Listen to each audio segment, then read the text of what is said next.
Bismillahirrahmanirrahim. Assalamualaikum warahmatullahi wabarakatuh. Selamat pagi Sobat Muardi dimanapun Anda berada. Bagaimana kabarnya pagi ini? Semoga sehat selalu ya, dan semoga selalu dilimpahi keberkahan dan juga kelancaran dalam menjalankan semua aktivitas. Pada pagi hari ini, di Selasa pagi yang cerah ini, bertemu lagi dengan kami dari RSUD Dr. Muardi dari acara Muardi Way. Bersama saya, Dr. Neovita. Dalam 1 jam ke depan, kita akan live streaming di semua lini media sosial RSUD Dr. Muardi. Ada Instagram, ada Facebook, dan juga ada YouTube yang akan membahas topik yang tentunya sangat menarik. Mungkin Sobat Muardi sering mendengar ataupun penasaran atau bahkan mungkin pernah mengalaminya, yaitu dengan judul "Jangan Sepelekan Insomnia Pertanda Gangguan Jiwa". Nah, pada pagi hari ini kita sudah kedatangan narasumber yang pastinya sangat ahli dan sangat kompeten di bidang tersebut. Namun mohon maaf, karena Dr. Budi Hamiseno saat ini sedang bergabung, jadi kita gantikan oleh Dr. Tri Oktaviantini, spesialis kedokteran jiwa. Selamat pagi Dr. Fian. Selamat pagi. Saya panggilnya Dr. Fian aja ya Dok ya. Fian, oke. Gimana ini? Sehat Dok? Alhamdulillah sehat. Semalam cukup tidur Dok? Nyenyak sekali. Nyenyak sekali. Bangun tidur terasa segar. Oke, kita mau bahas insomnia nih Dok. Oke. Makanya kita nanti lebih lanjut bahas tentang itu. Tapi kita sapa dulu ya Sobat Muardi yang mungkin sudah join di live streaming kita di Instagram. Sudah terhubung? Belum ada yang absen.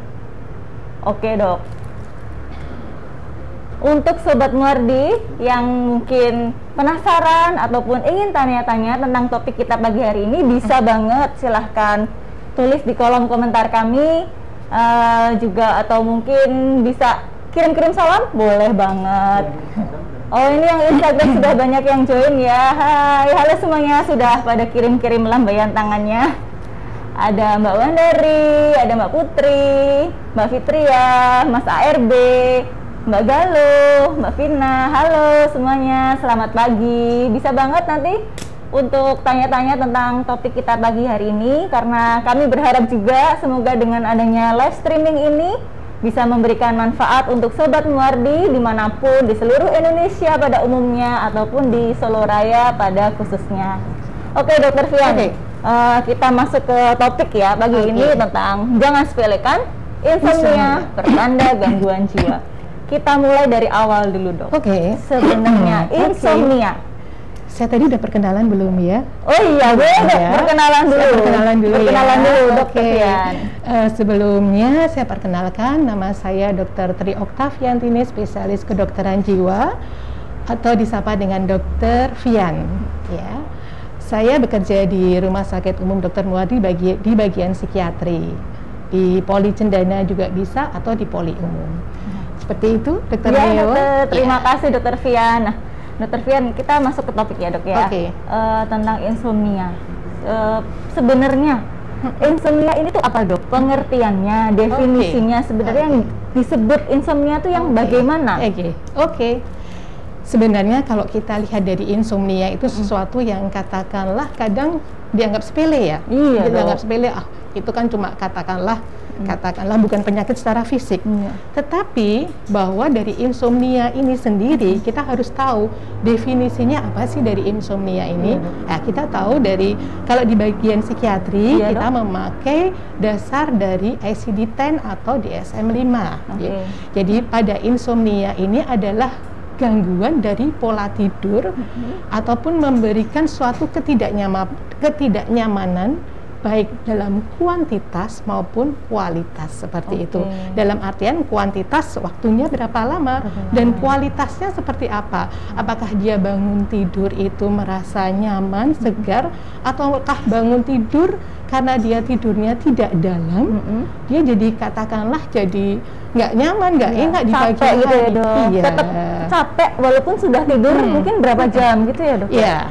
Oh, berarti nggak cuma waktu lamanya tidur aja yang disebut insomnia, tapi juga kualitas tidurnya ya Dok? Kualitas tidur. Jadi katakanlah dari tadi kita masuk ke definisi, jadi memang adanya gangguan tidur dari pola tidurnya. membuat ketidaknyamanan dalam kuantitas maupun kualitas. Ya. Kuantitas tidur yang bagus adalah 6 sampai 8 jam. 6 sampai 8 jam ya. Sehari ya, 6 sampai 8 jam satu hari. Dan kualitas tidur memang secara katakanlah kita superficial saja ya. Bangun tidur dia merasa segar, merasa nyaman. Dalam artian walaupun misal kuantitas tidur tidak sampai 6 sampai 8 jam, tetapi dia tidurnya dalam ya. Kalau di bidang neuro ya itu kan sampai di gelombang delta ya, atau oke lah ini jadi tidurnya dalam, dia nyenyak banget seperti itu ya. Walaupun aduh dokter saya nggak bisa dok sampai 6 sampai 8 jam, itu kan pola tidur seseorang ya. Tetapi dia bangun pagi hari dia merasa ini sudah cukup tidur saya seger, jadi menghadapi hari esok itu dengan katakanlah semangat ya dok. Itu yang penting. Kalau insomnia ini sendiri penyebabnya apa sih dok sebenarnya? Insomnia ya penyebab dari insomnia itu memang ada beberapa penyebab. Yang pertama yang sering terjadi adalah adanya stresor ya. Iya, benar itu katakanlah menjadi penyebab utama. Stres dalam artian bagaimana dia dalam pekerjaannya seperti apa, bagaimana hubungan dengan pasangannya seperti apa. Itu kan juga katakanlah termasuk stres. Karena stres yang nomor 1 ya dalam psikiatri itu adalah stres dengan pasangan hidup. Oh, dengan pasangan hidup ya. Yang pertama itu stres dengan pasangan hidup. Dan stres ini akan menyebabkan gangguan tidur. Itu yang pertama. Yang kedua, penyebabnya apa? Pada usia atau umur. Dalam artian seperti apa, dokter? Banyak ya. Memang saya katakan tadi untuk kuantitas tidur itu kan 6 sampai 8 jam. Tetapi dengan bertambahnya usia, katakanlah kalau Dokter Neo tahu bahwa usia lansia itu kan kadang untuk waktu tidur malam harinya dia lebih pendek. Sekali, dok, ya. Kalau saya itu bangun setelah sholat tahajud kok nggak bisa tidur lagi gitu. Nggak apa-apa, tapi nanti bisa digantikan pada siang hari karena pada lansia kan dia tidak beraktivitas seperti itu ya. Jadi semakin bertambah usia itu memang katakanlah menjadikan berkurang dari kuantitas tidurnya. Itu yang kedua. Kualitasnya tetap bisa bagus ya dok. Kualitas yang terpenting adalah dia tidurnya dalam seperti itu. Yang ketiga penyebabnya apa lagi? Yang ketiga adalah katakanlah karena adanya gangguan medis organik. Misal katakanlah dia merasakan nyeri, merasakan katakanlah tidak nyaman, tapi jelas karena dia organik dalam artian secara medis, secara fisik dia itu ada gangguan, ada masalah. Itu bisa menyebabkan insomnia. Terus yang keempat juga pada orang-orang dengan pengguna. Pengguna juga ya. Dalam artian itu ya. Dalam artian seperti itu biasanya memang dia juga pada saat dia putus obat, karena dia tidak menggunakan obat psikotropik atau seperti itu, dia jadi nggak bisa tidur dan itu menyebabkan insomnia. Dan yang terakhir, penyebab yang terakhir itu karena katakanlah gangguan psikologis. Yang ini nanti mau kita bahas gangguan psikologis, ansietas, depresi ataupun gangguan psikotik. Jadi penyebabnya banyak sekali ya, penyebabnya dan multifaktor gitu. Jadi memang kita bisa bahas lebih dalam lagi ya nanti. Kita sapa dulu Sobat Muardi yang sudah join di Facebook ya ini ya. Ada Ibu Dewi Widya di Kalimantan Timur. Halo Ibu. Wah, ada ruang hemodialisa menyimak, bagus sih. Ibu Lucy Palusia, wah ini sering banget nih join di Muardi Wae ya. Selamat pagi dokter, salam sehat dokter yang cantik-cantik. Wah terima kasih Ibu. Terima kasih. Wah ini makin rame ya. Dari Instagram juga banyak, ini ada Bapak Denny, ada Ibu Emma, Ibu Farahdina, Ibu Nurina Yuti. Halo semuanya. Bisa kasih pertanyaan untuk kami, nanti kami bahas bersama-sama. Mungkin ada yang penasaran tentang insomnia, boleh banget ya untuk join di live streaming kami. Nah, sekarang nih tadi kan kita sudah bahas tentang definisinya ya dok ya, terus juga sudah tentang penyebabnya. Terus sekarang kita bahas nih, tanda-tandanya. Tanda mungkin gejala ya kita sebutnya untuk masyarakat yang mungkin orang-orang yang sudah disebut insomnia itu yang seperti apa? Jadi katakanlah tadi kita sudah bahas tentang definisi. Oke lah, definisi dari insomnia. Tanda-tanda dari insomnia itu memang katakanlah kita bisa membedakan langsung ke macam-macam dari insomnia. Seperti itu ya. Jadi macam-macam dari insomnia karena memang kadang orang, aduh ini kalau katakanlah saya nggak bisa tidur, apakah ini saya sudah masuk insomnia dokter? Seperti itu ya. Tadi memang ada syarat-syaratnya juga. Kita masuk ke macam-macam dari insomnia ya. Jadi di bagian psikiatri itu ada 3 macam insomnia. Ada 3 macam ada ya 3 macam insomnia. ya. Yang pertama adalah inisial atau early insomnia. Early insomnia. Apa yang dimaksud dengan early insomnia? Early insomnia adalah pada orang tersebut untuk masuk tidur itu sulit. Jadi dia untuk memulai tidur itu katakanlah mengalami kesulitan. Jadi saya itu kalau mau tidur itu sulit sekali dokter, seperti itu. Jadi itu kita katakan early insomnia ya. Terus yang kedua ada middle insomnia. Dia bisa tidur, dia masuk tidur katakanlah misal jam 9, jam 10 dia bisa tidur. Atau kalau pada orang tua habis sholat isya seperti itu ya, dia sudah bisa tidur. Tapi pada malam hari dia terbangun, pada malam hari terbangun dan untuk tidur lagi dia kesulitan. Walaupun dia mungkin bisa tidur lagi, tetapi dia merasakan katakanlah kesulitan untuk masuk tidur lagi. Jadi dia tidak bisa mempertahankan dari katakanlah kualitas maupun kuantitas tidurnya untuk middle insomnia.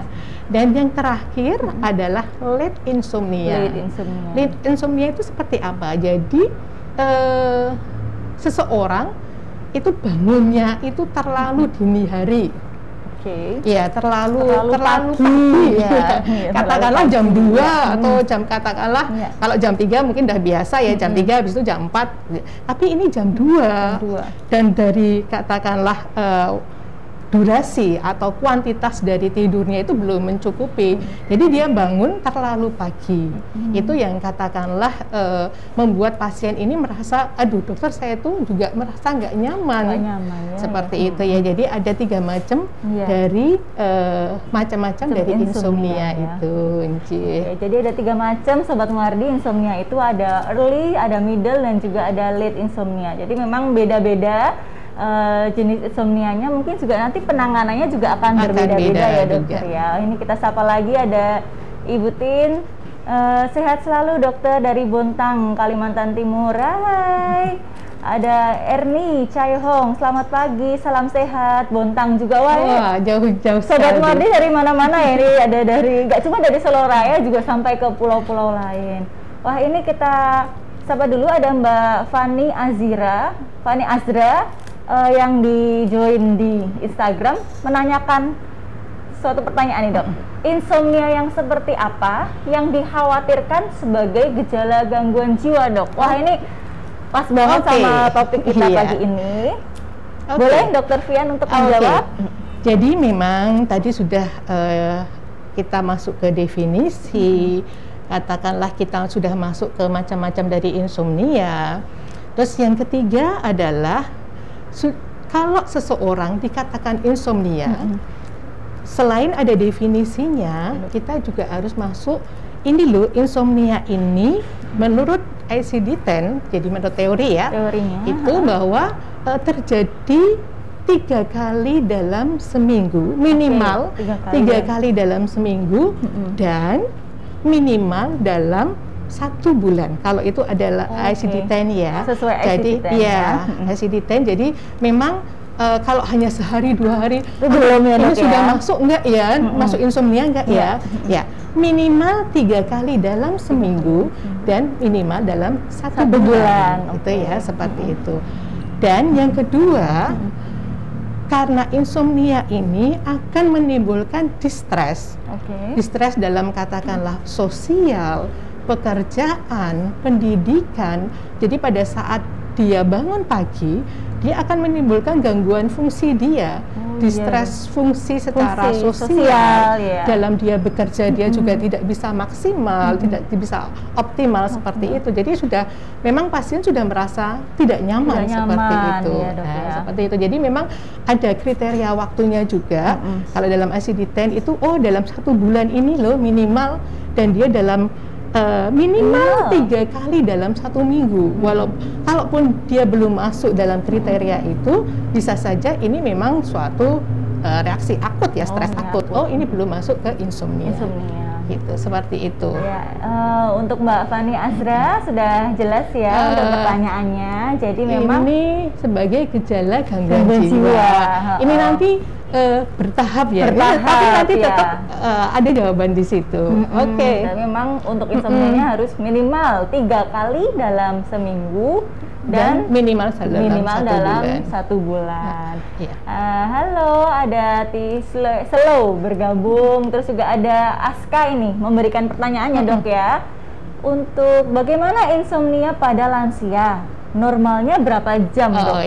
Mungkin maksudnya berapa jam tidurnya ya Dok ya? Karena tadi kita sudah bahas tentang lansia dan memang pola tidur lansia kan kita ketahui pasti berbeda, mungkin sholat malam, ngaji malam. Jadi dia untuk masuk tidur lagi katakanlah mungkin sulit ya betul. Untuk menjawab pertanyaan dari Mbak Aska ya, ini ya, bagaimana insomnia pada lansia?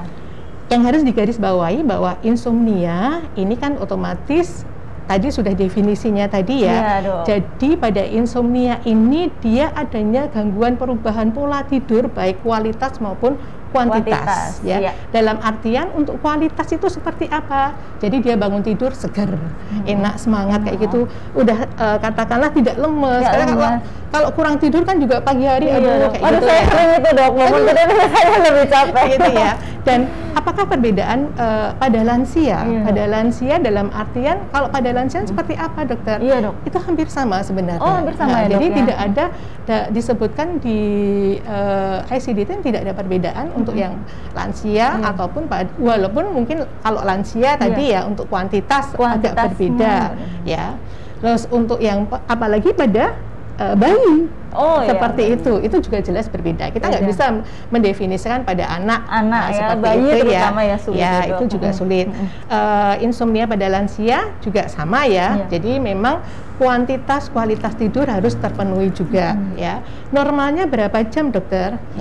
Memang untuk insomnia pada lansia dalam hal ini dia sehat loh ya, tidak ada katakanlah gangguan organik. Misal dia tidak ada hipertensi, tidak ada jantung, tidak ada diabetes, karena pada lansia seringnya kan ada faktor pemberatnya di situ ya, penyakitnya ya.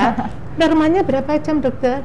Tetap 6-8 jam. Tetap ya sama 6-8 jam. Kadang memang pada lansia dia lebih sedikit untuk kuantitas tidur malam, itu lebih sedikit, tetapi bisa digantikan pada siang hari. Itu seperti itu. Kalau sudah terpenuhi dan katakanlah tidak menimbulkan distres, tidak menimbulkan, dia bisa beraktivitas secara sosial, dia bisa bekerja walaupun pada lansia kan otomatis menurun ya untuk kualitas kerjanya, tapi berinteraksi sosial, dia masih bisa mungkin juga mengikuti pengajian atau arisan, dia enjoy saja juga nggak masalah. Seperti itu ya, Dok, ya. Jadi sudah terjawab ya untuk Aska. Nah ini kita ke Facebook ya, ini ya pertanyaan dari Ibu Lucy Palusia lagi. Oke, Dokter mau tanya, jika kita tidur jam 8 malam tapi bangunnya jam 3, jam 4 pagi tidak mau tidur lagi. Nah, apa itu gejala insomnia? Terima kasih Dokter. Nah, ini tadi sempat dibahas dalam macam-macam insomnia, ya bisa dijawab Dokter Fian. Jika kita tidur jam 8 malam itu sudah bagus. Bagus itu udah bagus banget ya. Tidur sebelum jam 9. Tidur jam 8 malam tapi bangunnya jam 3. Jam 4 pagi tidak mau tidur lagi Dokter. Apa itu gejala insomnia? Kalau kita tidur jam 8 malam ya, jam 8 malam bangun jam 3 pagi, itu ring waktunya sudah katakanlah 7 jam. 7 jam, tuh. Sudah 7 jam. Sudah 7 jam. Saya katakan tadi untuk orang normal itu ring dia normal 6 atau 6,5, 6 aja deh, 6 sampai 8 jam. Kuantitas tidur yang bagus itu seperti itu ya. Dan jam 4 pagi tidak mau tidur lagi. Iya, ya mungkin kalau sudah jam 3, jam 4 pagi katakanlah sebenarnya masih kebagian banget ya, mungkin ya seperti itu. Kalau tidak bisa tidur lagi sebenarnya juga nggak masalah. Dan apakah ini sudah masuk gejala insomnia? Ibu Lucy Palusia, untuk kuantitas tidur itu sudah bagus. Dengan syarat Ibu Lucy bangun tidur dalam keadaan segar, dalam keadaan nyaman, dalam keadaan katakanlah, kan kadang bangun kalau tidak cukup tidurnya, persendian sakit semua, badan sakit semua. Syarat itu juga harus terpenuhi dalam artian, oh ternyata tidur Bu Lucy dalam, kuantitas terpenuhi, kualitas juga terpenuhi. Jadi itu belum gejala insomnia Bu Lucy ya. Belum termasuk gejala insomnia ya Bu Lucy ya. Semoga terjawab pertanyaannya. Dan ini ada pertanyaan lagi dari Bapak Trijoko Setiono. Boleh tanya dokter, saya mempunyai insomnia dan juga saya Odamun MG. Apakah diizinkan saya menggunakan obat tidur? Nah ini saya pakai alprazolam 2,5 mili dan juga pakai melatonin. Apakah dalam penggunaan jangka panjang memunculkan permasalahan lain dok? Wah ini Odamun MG, myasthenia gravis. Oh, myasthenia gravis. Oke. Saya mempunyai insomnia. Oke. Melatonin. Kalau melatonin kan memang ini harus rutin ya, ini ya. Oke. Apakah diizinkan saya menggunakan obat tidur? Saya pakai alprazolam dengan dosis 2,5 mg. Ini dari Bapak Trijoko Setiono. Oke, Bapak Trijoko. Jadi saya mau matur ya. Satu-satu ya. Ini Bapak Trijoko memang mempunyai insomnia. Ini mungkin sudah lama ya, karena dia ada myasthenia gravis ya. Tetapi di sini ada sesuatu yang harus saya matur sama sama Pak Trijoko, bahwa penggunaan alprazolam, sekalian saya matur juga di sini ya, penggunaan alprazolam dengan dosis 2,5 mg sebagai anti insomnia itu memang katakanlah tidak disarankan, apalagi dalam jangka waktu panjang lama. Ya, Itu panjang ya. sepertinya. Maaf ya Pak Trijoko, gitu ya. Jadi nanti mungkin bisa dikonsulkan ke bagian psikiatri ya. Jadi untuk insomnia sendiri dan untuk penggunaan alprazolam dalam hal ini termasuk golongan benzodiazepin itu memang terlalu tinggi Pak. Jadi ada obat-obat yang katakanlah non benzodiazepin, karena kita tahu bahwa golongan benzodiazepin itu kenapa tidak direkomendasikan, untuk yang lain juga karena memang efek adiksinya ini, efek ya, ketergantungan itu. Jadi nanti mungkin bisa matur sama dokternya juga. Jadi untuk alprazolam dalam hal ini dia termasuk benzodiazepin sebagai obat anti insomnia itu memang tidak direkomendasikan. Ada banyak obat yang non benzodiazepin yang dia bisa dipakai katakanlah sebagai anti insomnia. Jadi dia efek sedatifnya itu tinggi, tetapi efek adiksinya, ketergantungannya itu lebih kecil, kayak gitu ya. Jadi memang bisa nanti dikonsulkan matur sama dokternya lagi. Kalau melatonin kan ini memang sudah rutin ya. Tapi kalau alprazolam ini mungkin pertama dulu dosisnya kecil ya, alprazolam kecil, akhirnya naik jadi 2,5 mg ya. Jadi nanti bisa matur sama dokternya, mungkin bisa diubah golongan yang lain dengan dosisnya mungkin yang disesuaikan dengan kebutuhan sesuai dengan kebutuhan. Gitu ya Pak Trijoko ya. Semoga menjawab pertanyaannya.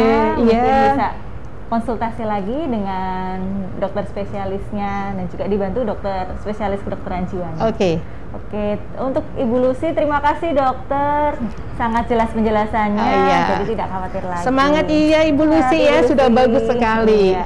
Ini ada pertanyaan lagi dari Mbak Anita Gunawan. Assalamualaikum dok. Waalaikumsalam warahmatullahi wabarakatuh. Waalaikumsalam warahmatullahi wabarakatuh. Saya masih umur 26 tahun, wah masih muda ya dok ya. Oh iya. Saya termasuk yang susah tidur dok. Kadang jam 3 pagi saya tidur dok, dan paling cepat saya tidur jam 1. Oh jam 1 malam paling cepat. Mau secapek apapun, saya nggak bisa tidur cepat dok. Dan jam 7 paling telat saya sudah bangun. Habis itu kadang siang saya nggak bisa tidur dok, dan itu hampir setiap hari seperti itu. Kalau bangun tidur saya lemas dan semua badan terasa sakit. Bahkan kalau tidur pun tidak bisa tenang. Apa itu insomnia ya dok? Terima kasih dok, maaf kepanjangan, tidak apa-apa. Kita coba baca. Ini Mbak siapa tadi?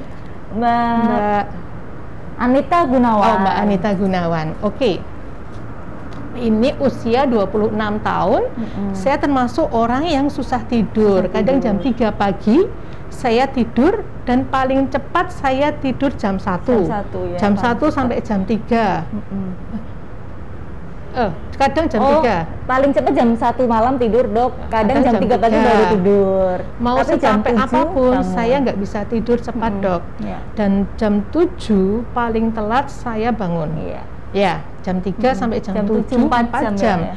Dan habis itu kadang siangnya saya nggak bisa tidur lagi dok. Dan itu hampir setiap hari dok sampai saat ini. Kalau bangun tidur saya lemas, badan saya sakit semua. Bahkan kalau tidur pun nggak bisa tenang. Oke, apakah ini juga termasuk insomnia? Ya. Ya.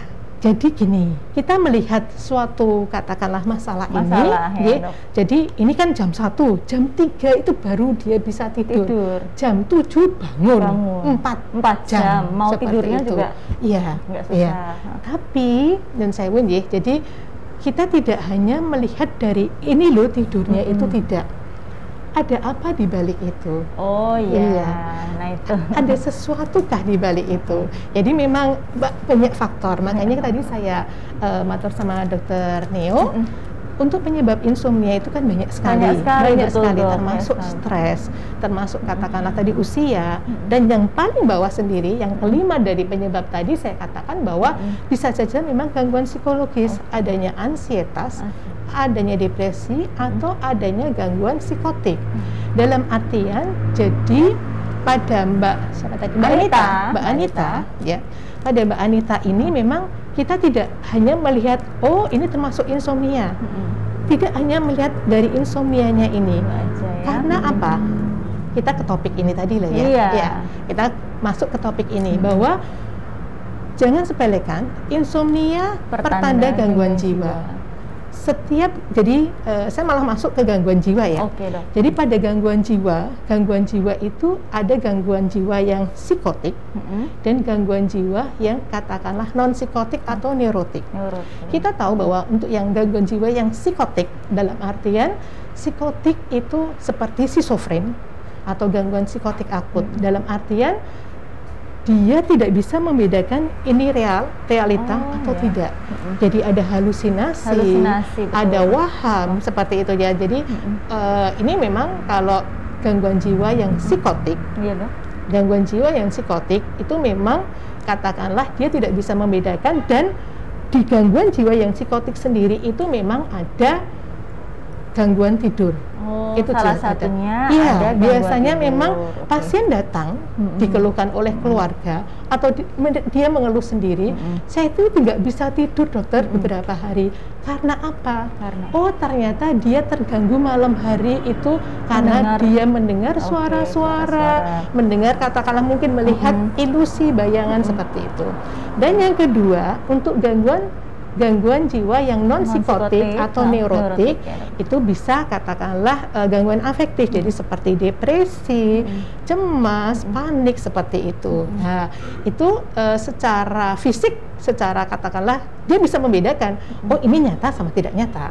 Tetapi menurut definisi yang tadi, tiga tadi, early, middle, sama late insomnia, biasanya pada early insomnia itu pada kecemasan, ansietas.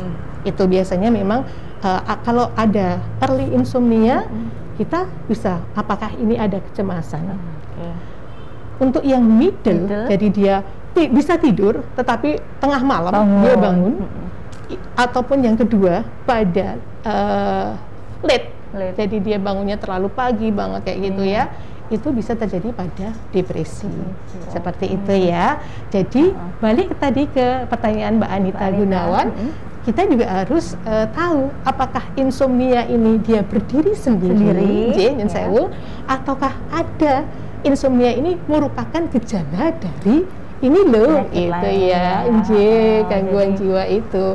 Saya nggak bilang kalau gangguan jiwa katakanlah yang neurotik atau non psikotik, kadang memang kita lihat orangnya itu normal kayak gitu loh ya. Kita bukan yang psikotik ya, bukan yang schizofren ya. Psikotik dalam artian mungkin dia juga ada permasalahan yang menyebabkan memang ini depresi ataupun ansietas, kecemasan seperti itu.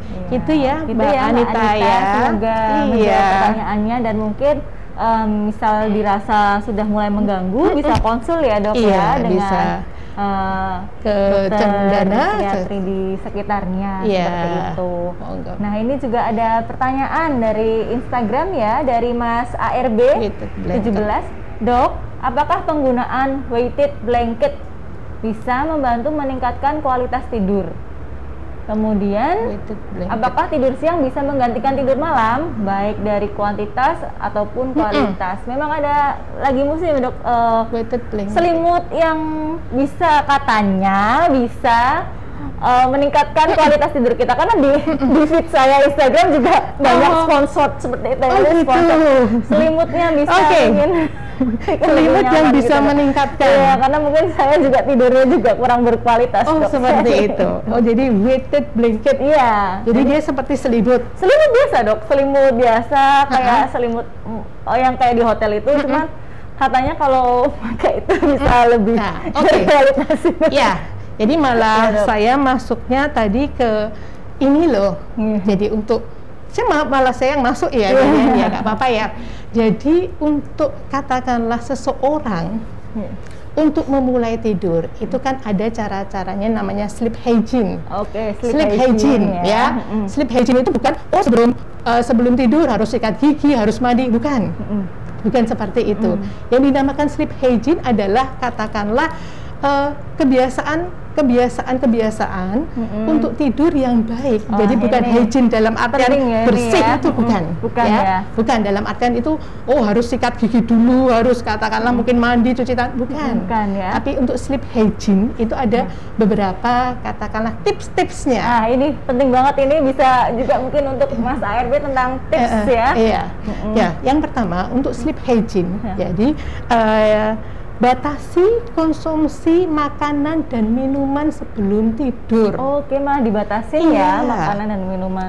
Karena apa? Dengan katakanlah perut kita yang penuh, perut kita yang katakanlah lambung kita yang penuh dengan makanan, itu akan membuat tidak nyaman tubuh kita. Seperti itu ya. Karena kan karena nggak bisa tidur terus makan terus. Tapi itu kalau menurut sleep hygiene itu malah membuat katakanlah dia malah semakin tidak bisa tidur. Begitu ya dok ya. Jadi batasi untuk konsumsi makanan dan minuman sebelum tidur. Kan ada kebiasaan orang yang nggak bisa tidur, habis itu lapar, dok, ke dapur cari makan seperti itu ya. Betul sekali, malah kadang kan kita berpikirnya ya dok, makan kenyang nanti ngantuk biar bisa tidur gitu dok. Itu ya. Jadi memang benar-benar dibatasi untuk makanan karena membuat organ lambung kita merasa tidak nyaman seperti itu ya. Terus itu ada beberapa tips ya untuk sleep hygiene ya. Sebelum kita masuk ke katakanlah pengobatannya ya. Yang kedua, selain katakanlah kita membatasi, kita juga tidur dan bangun di jam yang sama. Dalam artian seperti tadi Bu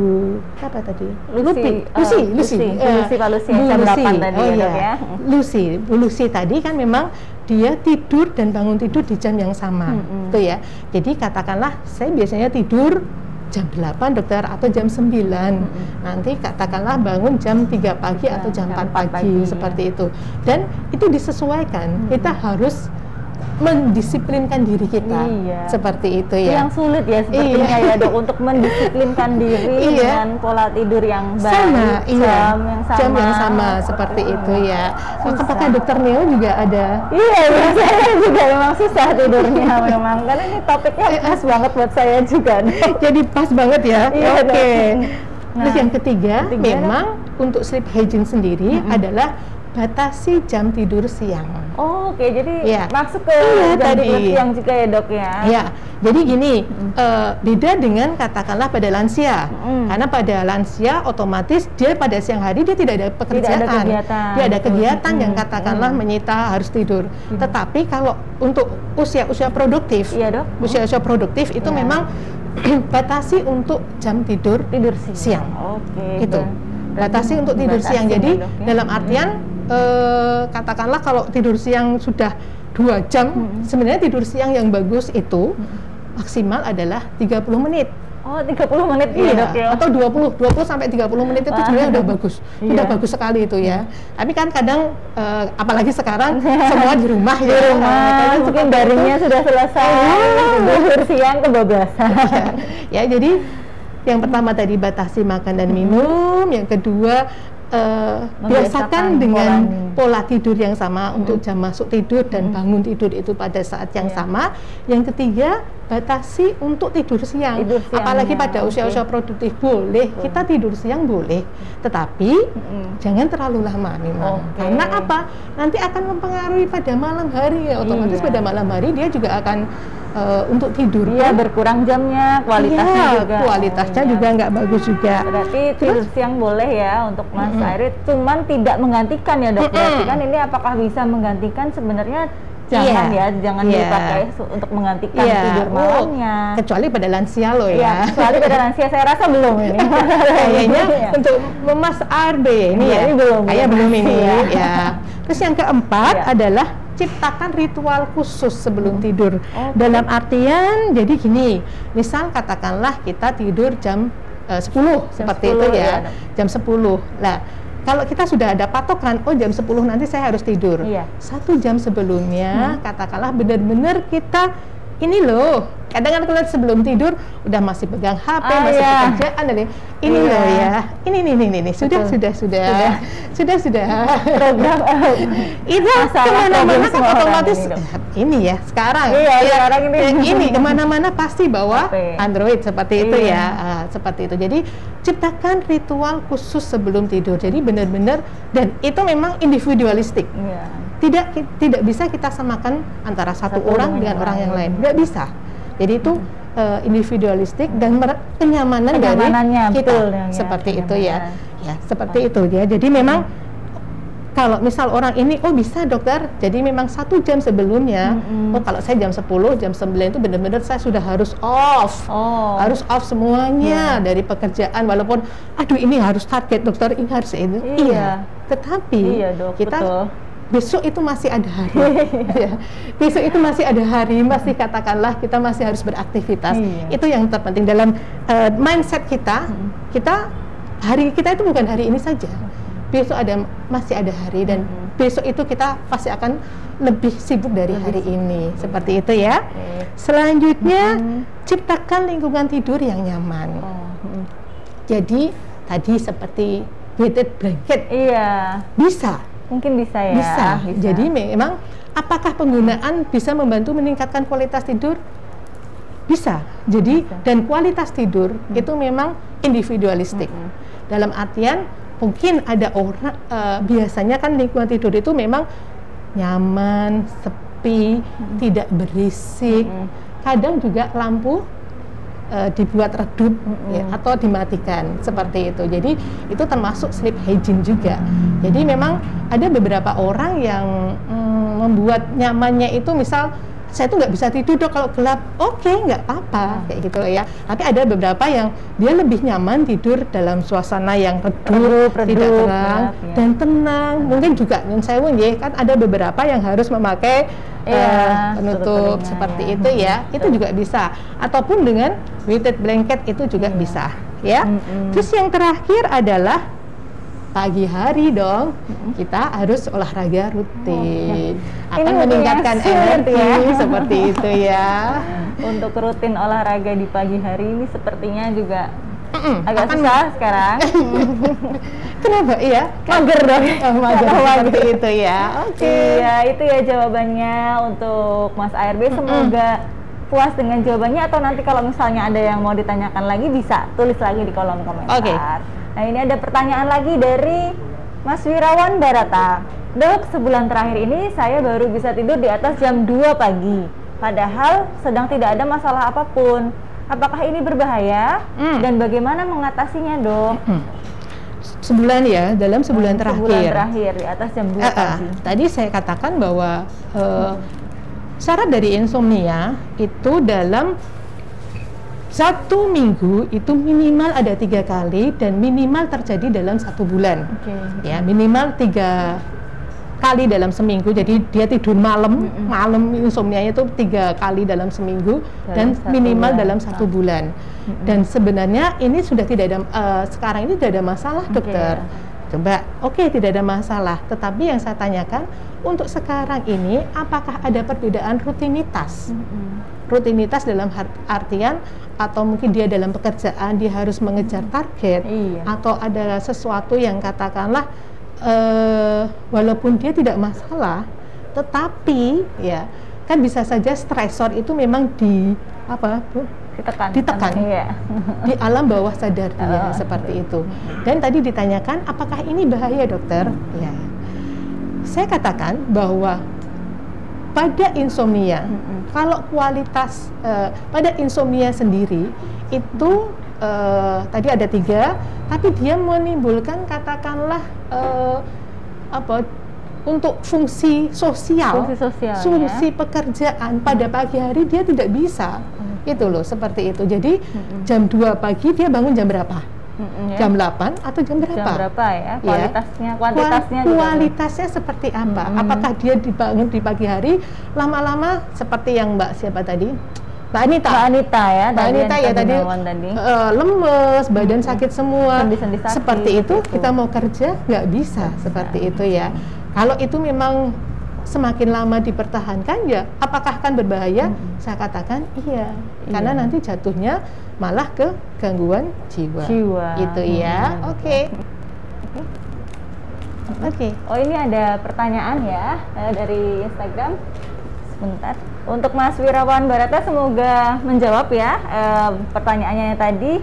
Dan ini ada pertanyaan dari Mbak Sinta Dewik. Bagaimana penanganan jika masuk kriteria insomnia yang sudah stres akut dan dikatakan gangguan jiwa tersebut, Dok? Yang saya ya. Bagaimana penanganannya jika masuk ke kriteria insomnia yang sudah stres akut, yang karena stres akut ya, dan dikatakan gangguan jiwa tersebut, dokter. Ya.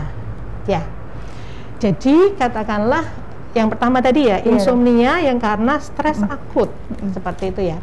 Penyebab dari insomnia tadi ada 5 ya tadi ya. Yang pertama memang karena stres. Untuk insomnia sendiri, jadi dalam rentang waktu 1 bulan, kalau di DSM itu malah 3 bulan sih sebenarnya.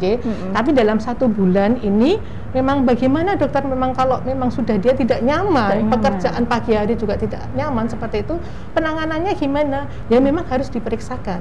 Karena memang katakanlah insomnia sendiri, kalau memang ini sudah katakanlah memang tidak ada untuk organiknya tidak ada, ya mau nggak mau memang harus diperiksakan ke psikiater seperti itu ya. Dan bila dia sudah gangguan jiwa, stres akut dan dikatakan gangguan jiwa, dokter. Saya katakan kalau pada insomnia, insomnia di gangguan jiwa itu malah merupakan bagian dari gangguan jiwa. Betul sekali. Dia tidak katakanlah berdiri sendiri. Iya. Jadi memang gangguan jiwa seperti apa? Sudah saya katakan tadi bahwa gangguan jiwa pada insomnia, yang ada insomnianya bisa terjadi gangguan psikotik, pada depresi tadi untuk middle insomnia maupun late insomnia, ataupun pada kecemasan atau ansietas itu ada early insomnia. Apakah katakanlah penanganannya memang harus penanganan ke psikiater. Jadi memang ada beberapa metode. Jadi ya seperti sleep hygiene tadi. Salah satunya dan itu ya, Dok. kalau memang dia ada gangguan jiwa, di sini apa? Apakah depresi? Apakah dia ada ansietas atau gangguan psikotik? Jadi kalau nanti di bagian psikiatri kita tidak hanya memberikan obat.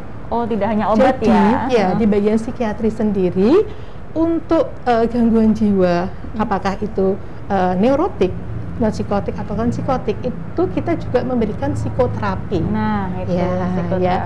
Jadi psikoterapi di sini dalam artian kita akan ini loh mengubah mindset, mengubah katakanlah pola pandang seseorang itu terhadap masalahnya. Jadi dengan katakanlah mengubah pola mindset terhadap masalahnya, diharapkan insomnianya juga akan teratasi. Ya, jadi tidak hanya kita memberikan psikofarmaka, psikofarmaka. Jadi memang kita ada dua, dengan psikoterapi dan psikofarmaka. Tergantung ini gangguan jiwanya apa, apakah dia depresi, ataukah ansietas, atau yang lain seperti itu.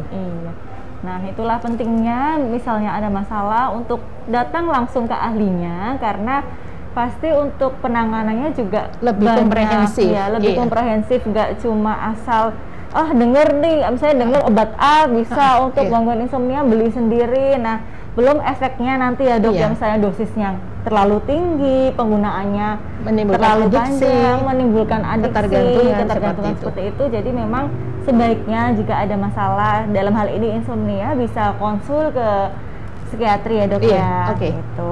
Nah, ini ada pertanyaan lagi dari Tiselo. Cara mengatasi insomnia bagaimana, Dok? Kapan kita harus konsul ke dokter ketika mengalami kesulitan tidur? Oh iya.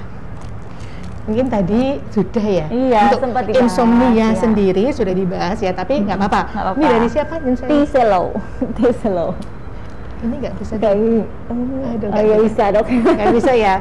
Dari Tiselo, Dok.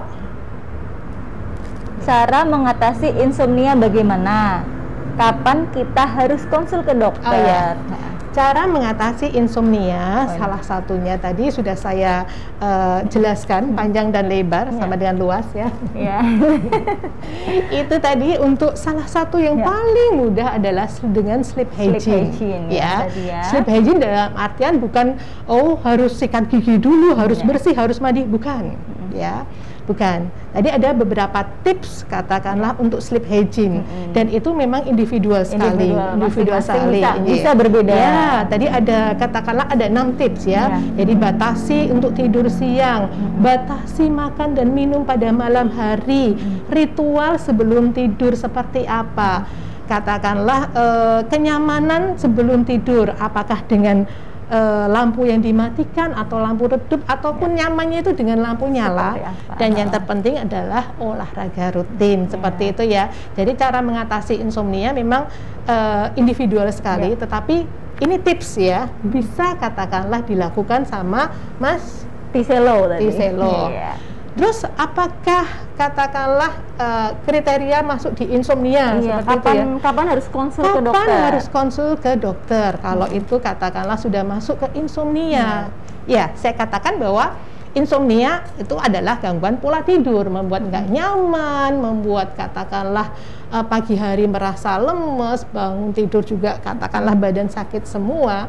Tapi ada syaratnya, memang waktunya itu kalau dari ICD-10 memang dalam 1 bulan, ataupun kalau DSM-5 3 bulan sih ya. Senyamannya dari pasien, mungkin pasien dalam 1 bulan, aduh dok saya sudah 1 bulan ini udah nggak enak banget dokter, kayak gitu dok, badannya nggak enak, saya tidurnya juga sulit, ya itu memang mau nggak mau harus konsul.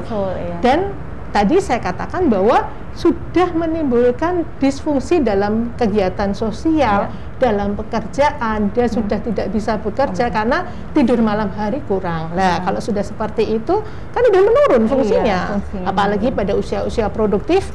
Oke, pada saat itu memang mau nggak mau harus dikonsulkan ke psikiatri. Ya, seperti itu, semoga menjawab ya untuk Tiselo. Dan sekarang ada dari Instagram lagi, ada Boy Raso, kirim jempol. Mama Inung, salam buat Dokter Neo. Waalaikumsalam. Dan dari Mbak Mary Grace, Dok, apakah menonton film horor bisa jadi salah satu penyebab insomnia? Karena setiap mau tidur selalu terbayang-bayang adegan horornya dan nggak bisa tidur. Padahal berusaha tidak nonton lagi. Oh, ini sehati ya Mbak Mary ya. Saya juga penggila film horor. Masya Allah. Gimana Mbak? Ini salah satu. Iya. Jadi saya katakan tadi, kalau itu suatu hobi untuk lihat film horor, ya kita gimana lagi? Seperti itu ya. Tetapi katakanlah untuk melihat film horor itu kita pilih dong waktunya, katakanlah siang atau gimana. Kan siang hari tapi masih terbayang dokter, seperti itu ya. Katakanlah di film horor itu kan ada apa ya yang menakutkan seperti itu ya. Adegan kamar mandi, adegan bawah kasur gitu kan. Iya, itu termasuk terbayang-bayang. Iya, seperti itu.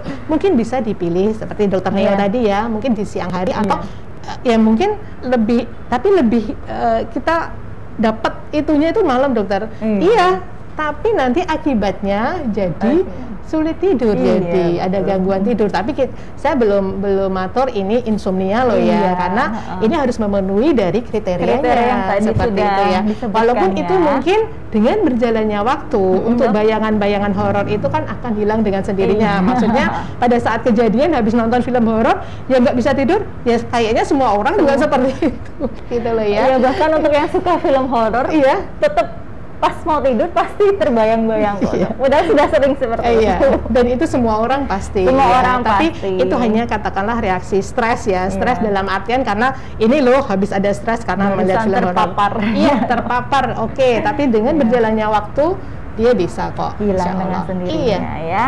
Nah, ini ada pertanyaan. Semoga menjawab ya Mbak Mary. Dan ini ada pertanyaan lagi dari Ulfaha. Oke.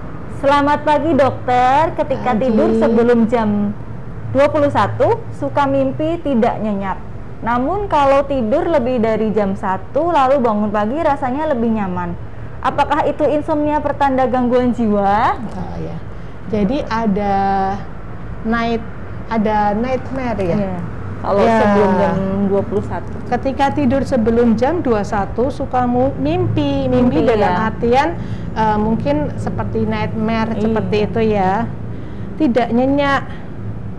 Suka mimpi tidak nyenyak, namun kalau tidur lebih dari jam 1 lalu bangun pagi rasanya lebih nyaman.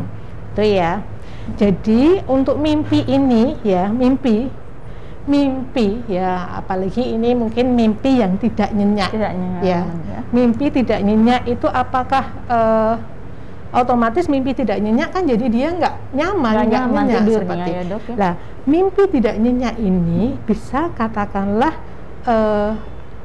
ada sesuatu stresor yang dia katakanlah dia masukkan ke alam bawah sadar dia, terus timbul di mimpi, itu juga bisa. Jadi untuk nightmare itu memang kadang berhubungan dengan gangguan psikologis seperti itu ya. Tapi tidak selalu sih nggak selalu. Tidak selalu katakanlah ada gangguan psikologis ataupun misal ada suatu kejadian pada hari itu yang membuat dia tidak nyaman, ya. Mungkin dia sudah lupa, tetapi kadang kan ke bawah tidur sampai ke mimpi seperti itu ya. Iya, karena memang benar-benar alam di stresor itu dia masukkan di alam bawah sadar dia dan munculnya di mimpi itu seperti itu. Dan tadi dikatakan bahwa kalau tidur jam 1 malah nyenyak.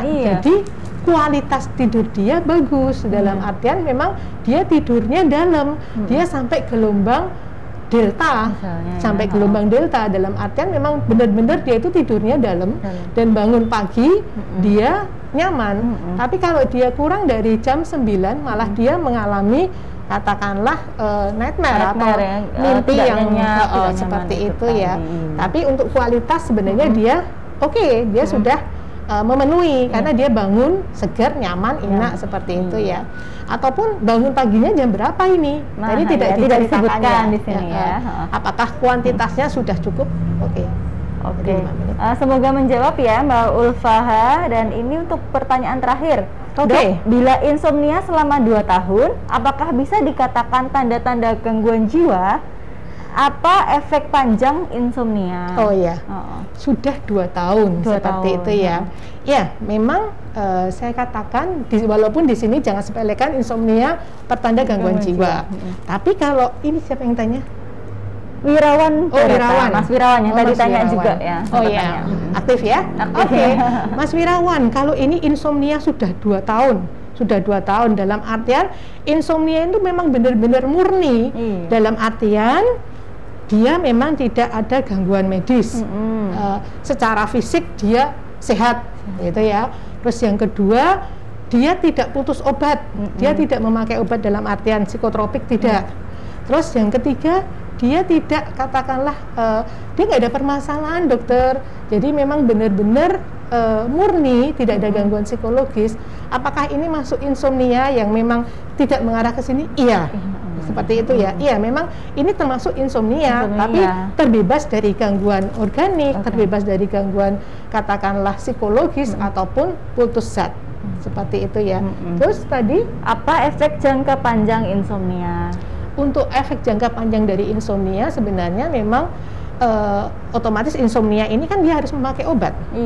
Harus memakai obat. Efek jangka panjang secara fisik sebenarnya juga dengan bertambahnya usia, dengan bertambahnya umur seperti itu, kalau dia memang harus konsumsi obat terus, itu ya otomatis dia akan berefek ke tubuh.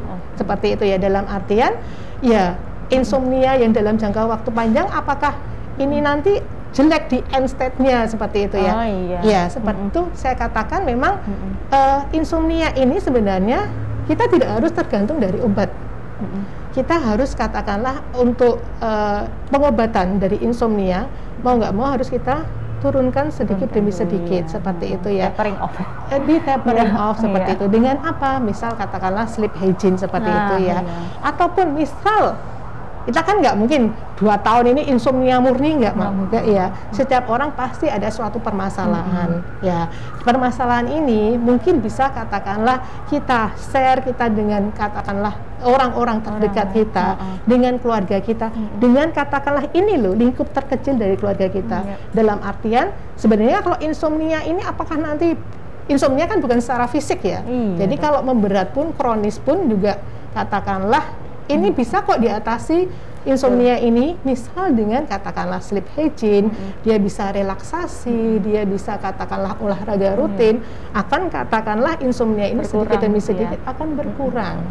Seperti jadi itu. Memang banyak metodenya, banyak pilihan untuk mengatasi insomnia itu, tapi memang jika ada masalah yang sudah dirasa mengganggu sampai fungsi sosial sehari-harinya, memang sebaiknya tetap dikonsultasikan dengan ahlinya. Nah, seperti ini dokter, kita sudah dapat tanda waktunya sudah habis tuh, gak terasa ya, 1 jam. Sudah 1 jam ngobrol-ngobrol masih ada pertanyaan. Mohon maaf untuk pertanyaan-pertanyaan yang sudah muncul yang belum sempat kami jawab karena memang waktunya terbatas. Tapi sekarang ini closing statement dulu dok dari Dokter Fian tentang topik insomnia kita pagi ini ya. Oke. Jadi untuk insomnia sendiri memang sering kali kita temui di lapangan ataupun pada diri kita sendiri. Tetapi tadi sudah saya jelaskan panjang dan lebar, untuk insomnia ada beberapa kriteria. Dan yang terpenting biar tidak terjadi insomnia bagaimana dokter? Ada berbagai caranya, termasuk tadi sleep hygiene. Dengan katakanlah kita menerapkan sleep hygiene, kita tidak terjadi insomnia, sehingga kita di pagi hari kita bisa merasa nyaman bekerja juga lebih semangat, dan katakanlah dalam berinteraksi sosial kita juga lebih bagus semua. Seperti itu. Ya, seperti itu. Terima kasih Dokter Fian sudah hadir di sini sebagai narasumber. Sangat jelas penjelasannya, dan juga saya juga merasa mendapatkan banyak ilmu-ilmu baru, karena saya juga sering ini mengalami insomnia. Dan juga terima kasih banyak untuk Sobat Muardi yang sudah join di semua media sosial kami. Untuk hasil rekaman live streaming hari ini bisa kembali dilihat di Facebook dan juga YouTube di akunnya RSUD Dr. Muardi, dan juga mungkin nanti juga akan kami share juga di Instagram ya, di IGTV-nya juga. Dan jangan lupa untuk like, follow, dan juga subscribe. Dan juga kalau Anda rasa ini bermanfaat, tema hari ini bisa juga di-share di semua akun media sosial RSUD Dr. Muardi. Terima kasih banyak Dr. Fian, terima kasih banyak Sobat Muardi. Sampai bertemu lagi di acara Muardi Way berikutnya, dan sehat selalu. Assalamualaikum warahmatullahi wabarakatuh. Waalaikumsalam warahmatullahi wabarakatuh.